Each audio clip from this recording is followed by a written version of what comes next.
అలాగే మన పాస్టర్ గారికి నా వందనాలు, సంఘ పెద్దలకు నా వందనాలు తెలుపుకుంటున్నాను. ప్రతి సంవత్సరం ఇక్కడికి వచ్చి యవనస్తులు మీ నిర్ణయాలు చెప్పాలి, మీ అనుభవాలు చెప్పాలని ప్రతి సంవత్సరం ఇక్కడికి వచ్చి మాట్లాడుతున్నదే.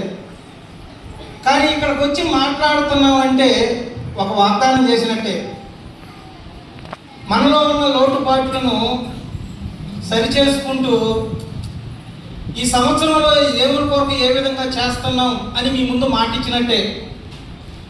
ప్రతి సంవత్సరం నేను ఇలాగే వస్తున్నాను, బైబిల్ని బాగా చదవాలి, ఎన్నిసార్లు చదివితే అంత మంచిది, దేవుని పనిలో ముందుగా ఉండాలి అని మీ ముందు చెప్పడం, అవి చేయలేకపోవడం, అది నా మనస్సాక్షికి తెలుసు, దేవుడికి కూడా తెలుసు, మీకైతే ఎవరికి తెలియదు.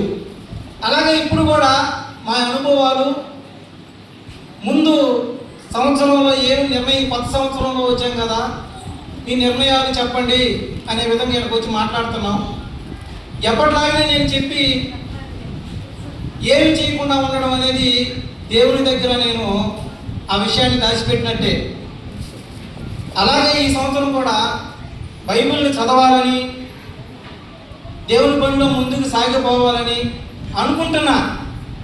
కానీ పనుల ఒత్తిడి వల్ల, చిన్న చిన్న ఇబ్బందుల వల్ల ఇటువన్నింటినీ కోల్పోతున్నా. వీటన్నిటిలో ఎదగాలని,